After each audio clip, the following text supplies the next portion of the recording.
Bushfires are once again bringing fear, destruction and death. Everything's gone. Everything. But are we ignoring the role of power lines in igniting catastrophic bushfires? Well, I thought it was something electrical. The twang, something breaking, and the zzz, something electrical. There's no dispute that the cause of the fire was a power line that broke. Fire in the wire. Welcome to 4Corners. Power lines have been blamed for fires that took 161 of the 173 lives lost in Victoria's Black Saturday disaster in 2009. And tonight's story reveals new information in that regard. People also forget that in the disastrous 1983 Ash Wednesday fires in South Australia and Victoria, power lines were responsible for most of the 75 deaths. So why would anyone be surprised that a power line was again blamed for the recent Springwood fire west of Sydney that destroyed nearly 200 properties? Governments accept that the risk posed by power lines in times of high fire danger is real, but the obvious solutions come at a price. One to be measured in dollars, the other in inconvenience to the public and possible health risk. So as Australia faces another summer of serious bushfire threat, already previewed dramatically in New South Wales in mid-spring, why can't governments agree on the best way to deal with one of the biggest single fire risks? Geoff THOMPSON reports.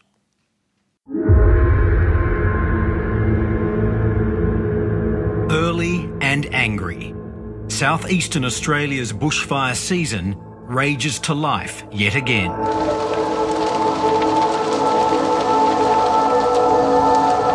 It's been New South Wales' turn to face the infernos.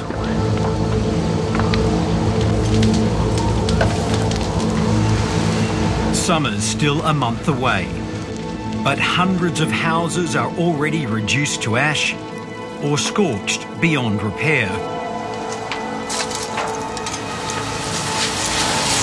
Amidst the scenes of extraordinary firefighting, the inevitable questions have been kindling, asking who or what is to blame.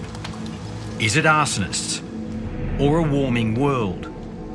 Too little fuel reduction or too much recklessness? So far, the people of Winmalee and Springwood in the Blue Mountains west of Sydney have suffered the most. Save your house? Mate, I don't know. I put a bit of water on it, did the best I could, and the neighbour's house over there and the neighbour over the other side as well, so can only hope for the best, mate. Almost 200 homes here are now gone, with greater tragedy only averted because it was a weekday. Most residents weren't at home when the conflagration came. And this is where it all started, say Rural Fire Service investigators. Strong winds brought down a tree and power lines alongside this Springwood road.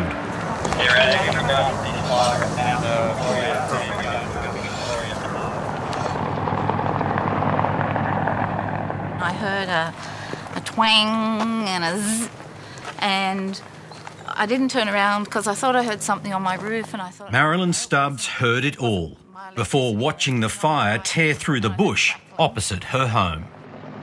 And I looked out here and it was just all ablaze. It was just all on fire just out here. That quickly? Yes. How long did it take from hearing those noises to there being a fire? It would have been about, 2 minutes because I didn't respond straight away. Those noises, what were they, do you think?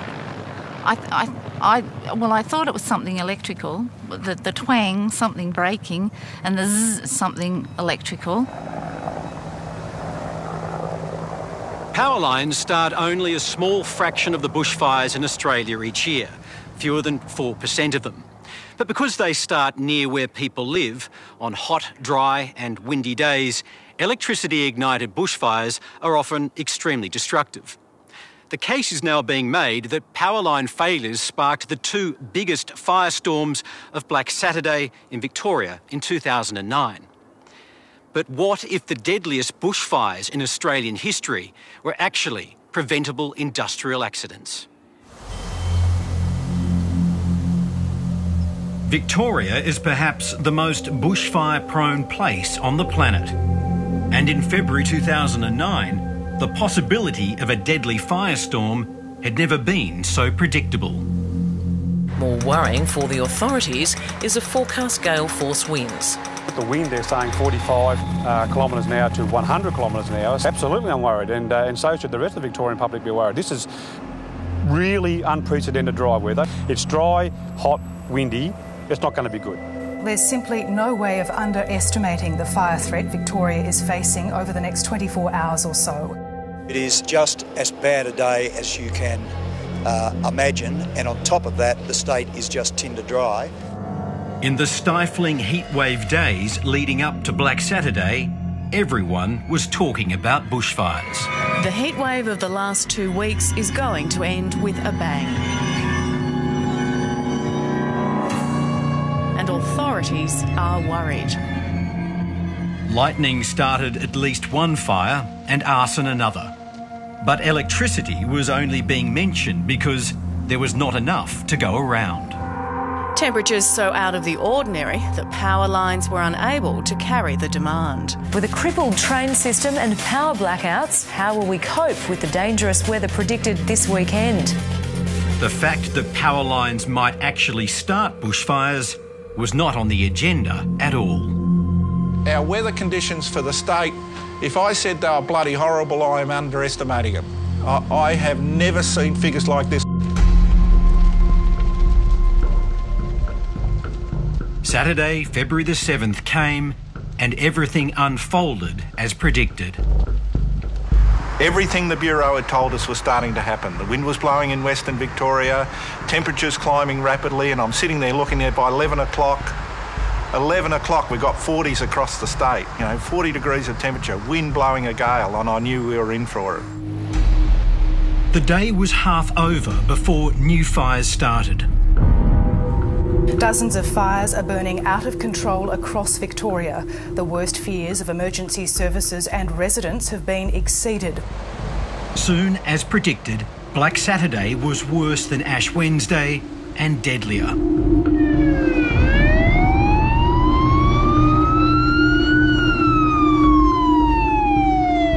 The two most destructive fires started in Kilmore East and Murrindindi. Beyond belief. Absolutely beyond belief.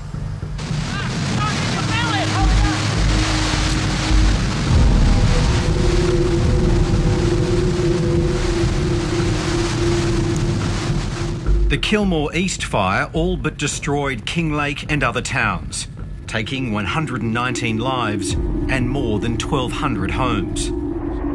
The Victorian Bushfires Royal Commission confirmed what the police concluded, that the fire was caused by a downed power line owned by the electricity distributor SP AusNet. We say that fire was entirely preventable, and that had SP AusNet undertaken some of the most basic precautions, that fire would not have started, the deaths would not have occurred, and the damage to property would not have occurred. Law firm Morris Blackburn is representing 10,000 people in the biggest class action Victoria has ever seen. There's no dispute that the cause of the fire was a power line that broke, recoiled and fell to the ground, commencing the fire. What there is a contest about is whether SP AusNet could have done anything to prevent that. We say they could have. The deadly Kilmore East fire is just one of the Black Saturday blazes now known to have been caused by power lines. It's now thought they may have started more than half of the 11 major fires on that terrible day. Several court cases have ended in out-of-court settlements, allowing power companies to, so far, avoid admitting liability. The Murrindindi inferno started as a small grass fire, before laying waste to the towns of Narberthong and Marysville, destroying 500 homes and killing 40 people.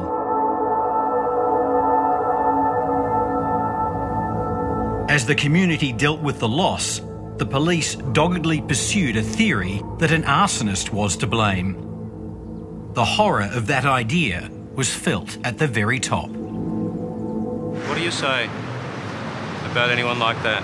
What do you say? Don't know. Just, there's no words to describe it, other than it's mass murder. The devastated community was left without closure as the arson investigation dragged on. At the time, Lynn Gunter was Murrindindy's mayor. It's really very difficult for people in the community when these sorts of things happen, and it not to be clear about what caused something, and sometimes jumping to conclusions isn't the best way. No, come on. Come on. For 28 months, the police investigated Murrindindy's then Country Fire Authority captain, Ron Philpott. Oh, I went to hell and back for 2.5 years or more. Ron Philpott lives just down the road from the Murrindindy mill and electricity substation near where the fire started. He was the first to call it in. It takes you a hell of a long time to get back up on your feet when you're down and out, especially when you've done nothing wrong. Ron Philpott says that when he first saw the fire, 2 SP AusNet employees were already watching it. Do you know what they were doing there? Do you know what they did that day? No, I wouldn't have a clue. Don't know. I don't know how long they'd been there or what they were doing, whether they were checking it out or... It's something you'd have to ask SP AusNet.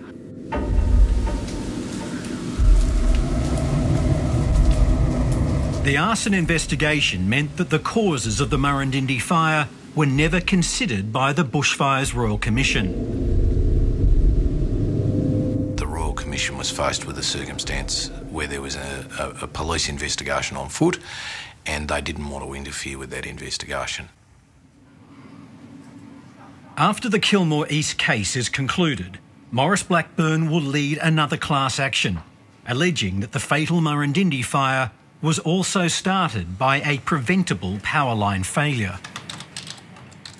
The case is also against SP AusNet, and we allege that in that particular circumstance, the fire was caused because, again, a power line broke, and as it fell across a fence, electrified that fence, and then that fence caused arcing with vegetation, which caused the fire. SP AusNet's defence is that its power line did not start the fire. And even if it did, the company could have done nothing to prevent it. The fire was fairly close towards the fence, but there was a very strong north wind that was pushing it away from us at the gateway. We went in and attempted to attack the fire on the right-hand side here. It's over here. On Black Saturday, Murrindindy's current CFA captain, Roger Kirkham, was on the first truck to reach the fire. As we were driving out this gate, Jared yelled to me, "Be careful, I've just driven over a power line on the ground." And I looked back and I could see the power line lying on the ground and heading towards the road here, and I heard later that it was also across the road. Roger Kirkham believes the most obvious potential cause of the fire was too quickly disregarded. What do you think caused the fire?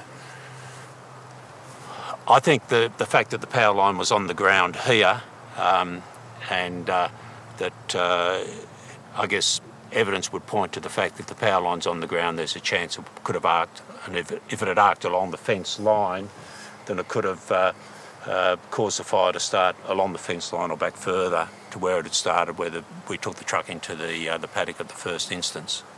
Do you think attention was brought to bear on that possibility soon enough? I think there was a lot of attention given to the fact that the fire could have been deliberately lit, and perhaps there could have been more attention placed on the possibility of the fire being lit by arcing power lines. 4Corners has spoken with other local residents who live near the power substation which sits alongside the Murrindindi mill.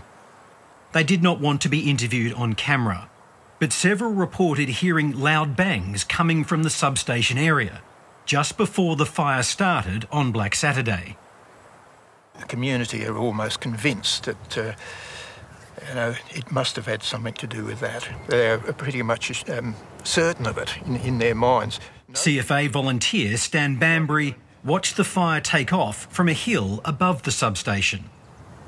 With hearing noises and the power being out at that stage and then reportedly coming on and going off, everything appears to point to the power lines in anecdotal things that happened on the day.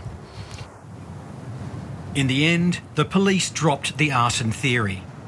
They discovered that two crucial pieces of evidence had been missed. They noticed an extraordinary coincidence in the accounts of various witnesses on the day as to the timing of the start of the fire and when the power had been switched back on. So the power had gone off at around about midday, and then at around about 2:45 the power was switched back on by SP AusNet employees, and at that point, very, very shortly after, the fire commenced. The police also realised that Ron Philpott was at home on the phone when the fire ignited. They didn't come out and say that it was the electricity company, but may have insinuated it.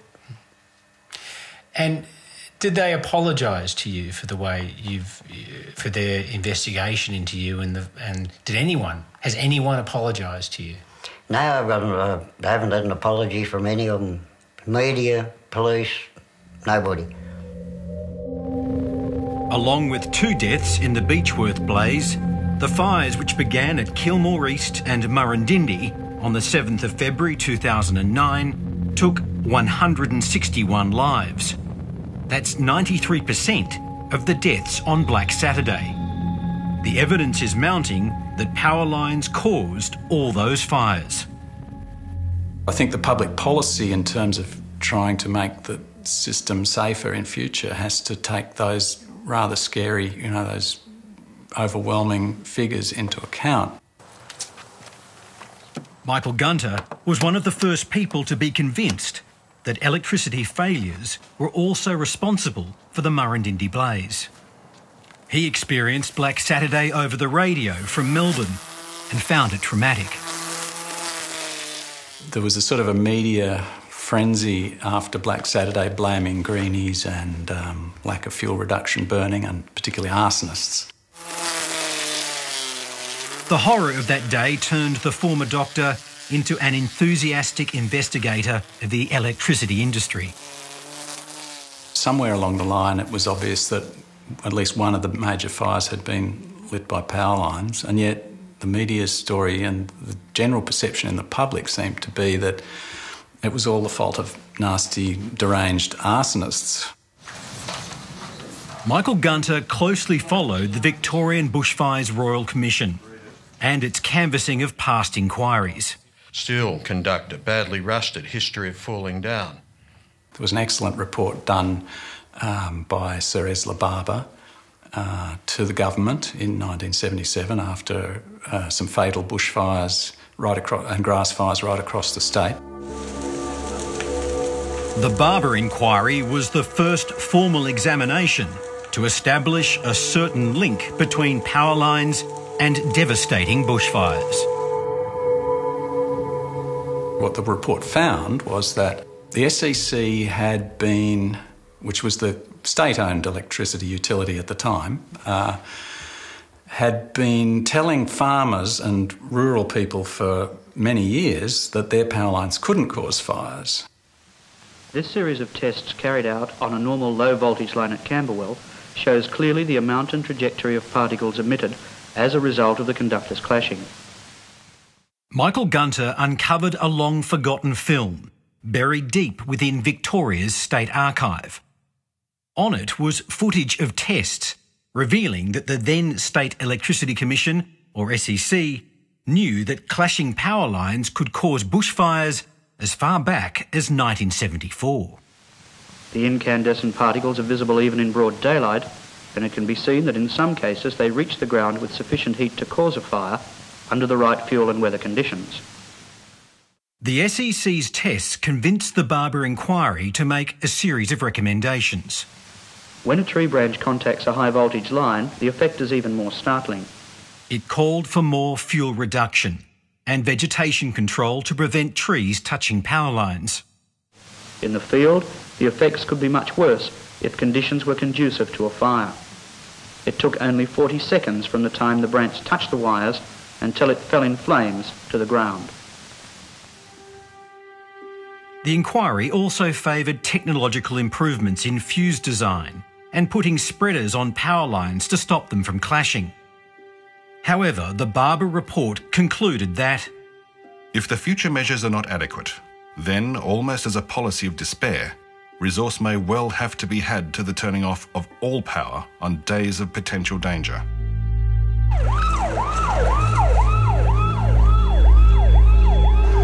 Just 6 years later, such a day came again, on the 16th of February 1983. The power stayed on. The result was Ash Wednesday, then the deadliest fires the nation had ever seen. It defined the terrifying potential of bushfires for a whole generation of Australians. It's the fastest travelling fire in the world, 17 kilometres an hour. You had no hope of getting near it. Strong winds stoked unprecedented firestorms after a spell of unrelentingly hot and dry weather. 75 people were killed that day, 47 in Victoria and 28 in South Australia. Came very close, covered the whole foothills of Adelaide and as well as the southeast of South Australia. So it was a very extensive and catastrophic bushfire that occurred. What is often forgotten now is that more than half of Ash Wednesday's deaths were caused by fires started by power lines. In South Australia, power line fires accounted for every death. After the Ash Wednesday bushfires, there was a number of coronial inquests into the bushfires because of the extensive amount of lives lost, and part of that looked at electricity infrastructure as the cause of a number of the fires and how that could be minimised. After wreaking destruction either side of the border, Ash Wednesday forced both Victoria and South Australia to commit to extensive programs of bushfire mitigation. Americans recall exactly what they were doing the day Kennedy was gunned down. And Victorians, well, they remember Ash Wednesday. 3 years after Ash Wednesday, in 1986, the SEC produced this film to help convince insurers overseas that Victoria was now committed to making its power lines safer. This film was discovered this year in the State Archive by Michael Gunter. I think that all of us at the senior management ranks are absolutely committed to ensuring that we never again have an experience like that. It's almost like a war against an enemy. The SEC again emphasises its tree clearing programs and technological improvements to power lines, power poles and fuses. Clashing conductors were identified clearly as one of the prime causes in the 83 inquests. Since then, we've virtually eliminated clashing conductors through three mechanisms. Firstly, keeping trees clear. Secondly, fitting spreaders into spans of low voltage. And thirdly, eliminating, where we can, any low voltage conductors out of the system. But there's an implicit admission here that even with the best technology and maintenance, power lines can still cause bushfires in Victoria. If a day of extreme fire danger should arise, we can actually disconnect that area from supply. And have you had to switch off in the past? No, we haven't had to at this stage, because at the same time it's identified, it's also given the highest possible priority to ensure that the work is completed before days of extreme fire danger start. Fast forward to February 7, 2009. Perhaps the most predictably catastrophic bushfire day in Australian history. Victorian authorities leave the power on. The result was Black Saturday, and the very real possibility that bushfires ignited by power lines killed 161 of the 173 people who died that day. Turning power off is an understandable and superficially attractive option. And it's why it is raised fairly consistently and has been over the years. The truth is that it is very controversial with the community, and rightly so, because the community recognise that power has important utility in terms of essential services, in terms of water, pumps.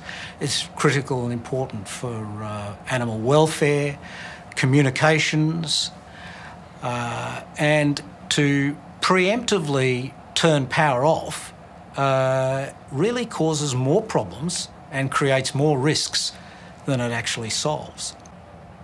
Since 2009, Paul Fearon has been Director of Energy Safe Victoria, which oversees the state's now privatised electricity industry. The distribution companies and myself, we all have powers and the ability to deal with foreseeable circumstances that would create an unsafe or an emergency situation. And the power is turned off in those situations. Has it ever happened in Victoria? Preemptive turning off of power, it has not happened.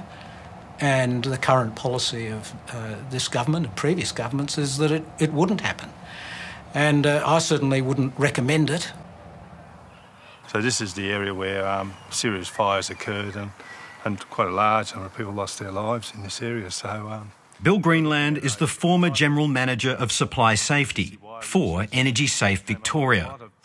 He's retired now, but keeps a worried eye on the state's power network. Well, they're bare wires and they're out there in the open space, and there's still a lot of the old equipment still there.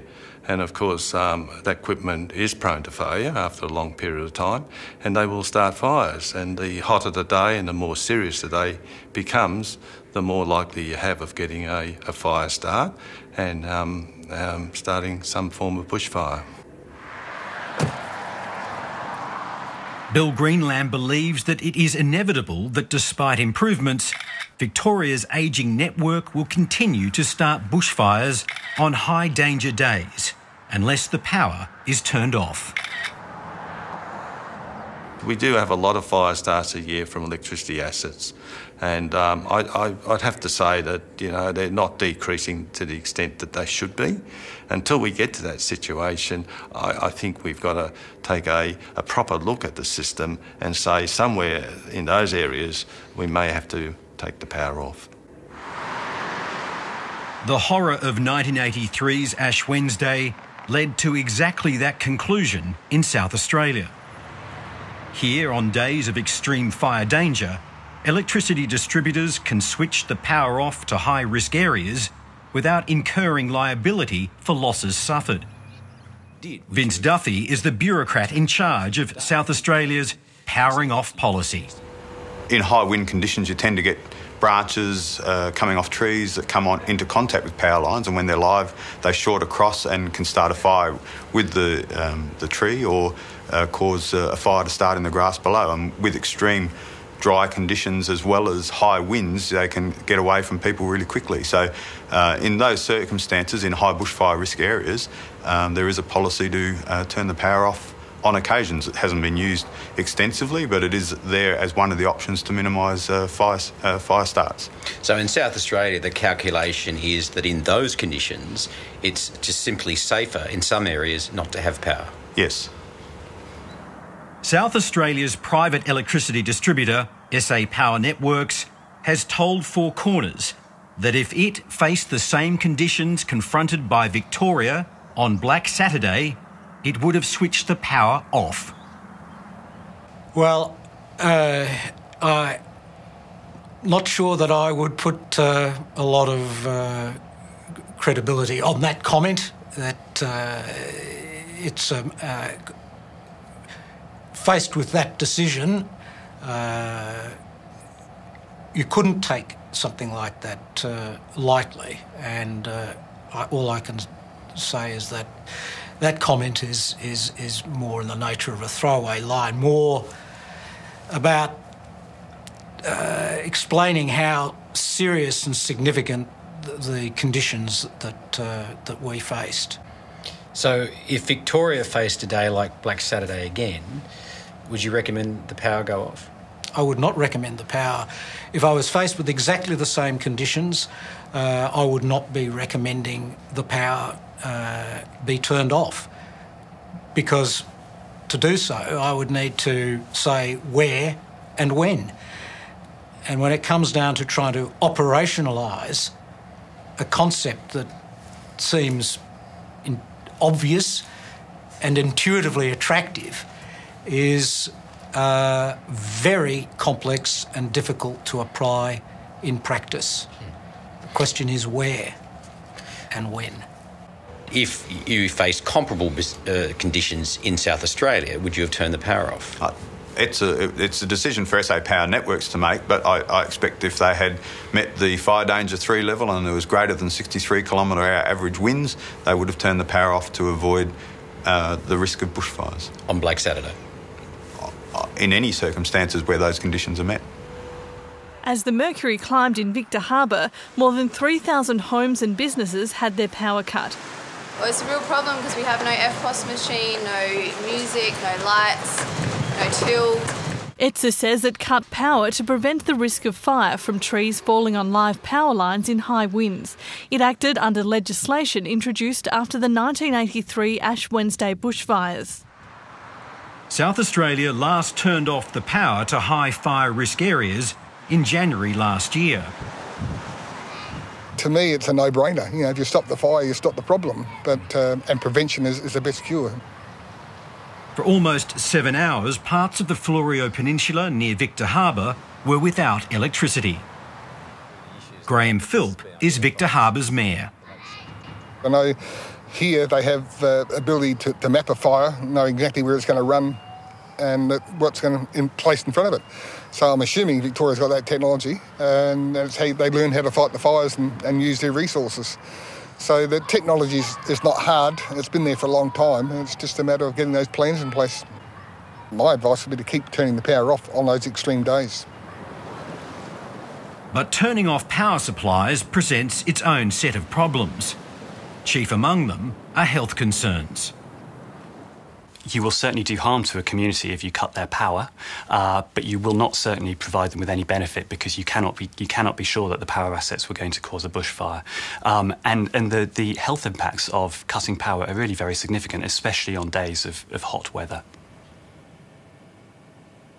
The New South Wales Health Department's Dr. Richard Broome has co-authored an influential paper for the Medical Journal of Australia, arguing that cutting power will kill more people than it saves.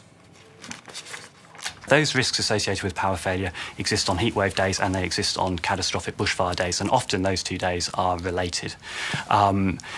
I agree that you can't make the direct comparison, but the point is, as I said, is that you can't ignore those risks that may well exist on days of catastrophic bushfire danger. They were talking about turning off because of heat only.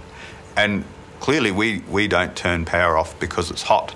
It's a combination of fire danger level, wind speed and high bushfire risk areas.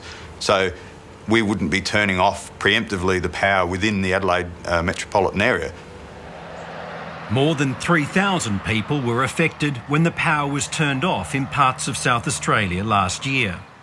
But there were no reports of additional deaths or illness.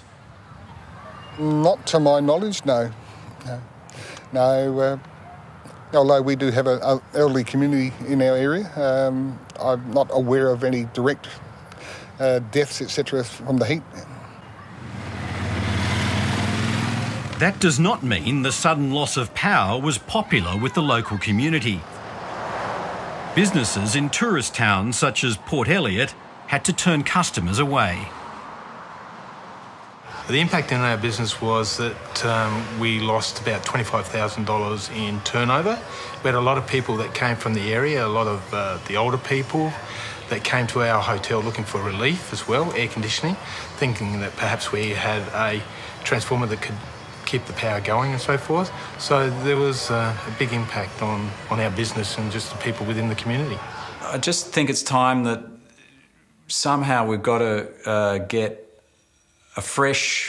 take a fresh look at the relative risks, because I think once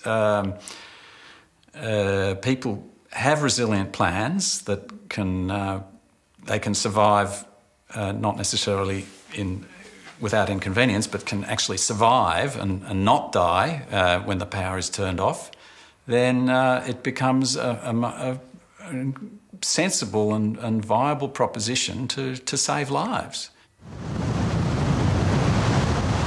Turning off power supplies to prevent bushfires was not recommended by the Victorian Bushfires Royal Commission or the government task force set up to recommend ways of improving power line safety. Instead, power companies have been given 10 years to adopt newer technologies while improving inspection and maintenance regimes. Does that mean that power lines are less likely to cause bushfires today than they were on Black Saturday? The answer to that is definitely yes. Since 2009, the legacy of the 173 people that died is unprecedented investment, maintenance, research, and importantly, collaboration between governments, regulator, and the industry. The program that was put in place is a 10-year program. So my expectations is that even at the moment, if there was another Black Saturday event, the impact would be less, but there would still be a potential impact of those of the power lines to start fires. But I would expect it to be less even now. But it's a 10-year program, so we've just got to hope we don't have another Black Saturday in the next 8 years or so. Undergrounding all power lines would solve the problem. But with a price tag of $40 billion, it's judged to be prohibitively expensive.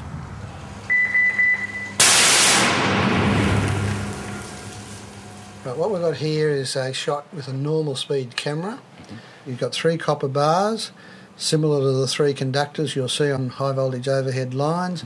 There's a short across them, you get the fault, and you get copper droplets falling all over the place at the end of the test. Electrical engineer Dr. David Sweeting gave evidence to the Bushfires Royal Commission. He is now casting doubt on a key element of Victoria's plans to make power lines safer.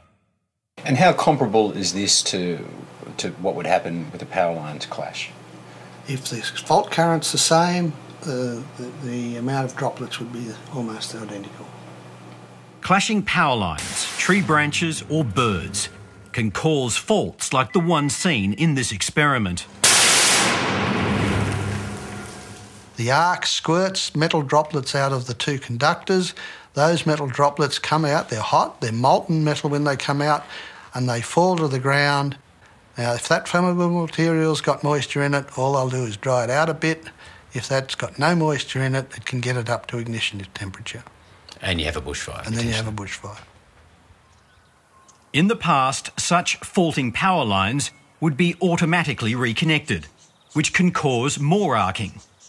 Now, on extreme fire risk days, Victoria has decided not to automatically restore power to faulting lines in high-risk areas. I think you'll get the same outcomes. As far as carrying a Dr Sweeting says that on a high-risk day, the initial fault is enough to start a fire. If they land on grass where there's no humidity and they've got still got enough temperature by the time they hit the ground, then they can ignite the fire. If the grass has got any humidity, then all they'll do is dry out a tiny little spot in a millimetre diameter, and that's all that'll happen. But that's not the situation on extreme fire risk days, like Black Saturday. Like Black Saturday. I think it would be inevitable that there would be a fire start from electricity assets on that type of day if that day occurred again. That would be, under our current arrangement, probably a code red day. The assets are, I don't think the assets are at this point robust to stand that type of day, and as a consequence I'm sure we would have a fire start, and that could be very, very tragic or very serious to the way the state is. Despite improvements in the state's network, Energy Safe Victoria's own statistics show that the number of fires started by power lines has actually increased since 2009. It is like any engineering system, it is subject to failure. But to try and put this into some context, there are tens of millions of potential points of failure in our electricity system. The risk will never be eliminated with the current system, which is why the Royal Commission, appropriately so, recommended that the overhead lines be replaced in the highest bushfire risk areas with bundled cabling, insulation, or other technologies. And that is the great mission that we are now dedicated to. Over a decade, that mission is costing Victorians $750 million. Black Saturday's destruction is costed at more than $4 billion. It's a question of how much we are prepared to pay versus the amount of risk and inconvenience we are prepared to endure. I think already you would expect that we probably would have halved the chance of a fire starting. Is that acceptable? I mean, the community has to sort of make a decision. So instead of having 173 fatalities on Black Saturday, would we accept 80? That's a decision that the community and the government has to sort of make. That's what we're saying. So that's what we get for our $1 billion. Is that a good investment? The power companies themselves admit there are sort of unavoidable risks in the use of overhead power lines in a state which has the highest bushfire risk on the planet. So, unfortunately, there is an unavoidable risk unless you turn off the power lines, I think, and that's politically very difficult. South Australia is the only state to have made that choice. No catastrophic bushfires are known to have been started by power lines there since 1983. I think a lot of people feel that what's out there is safe, and they don't understand the nature of what happens if a piece of that equipment fails. That's the knowledge that the general public doesn't have, which other people have. The greatest cause of Australia's most destructive and deadly bushfires continues to stare us in the face. Like Victoria, New South Wales believes it's got the balance right between safety and the community's need for electricity. But the evidence already in suggests that the most damaging bushfire already this season was sparked once more by the fire in the Wire.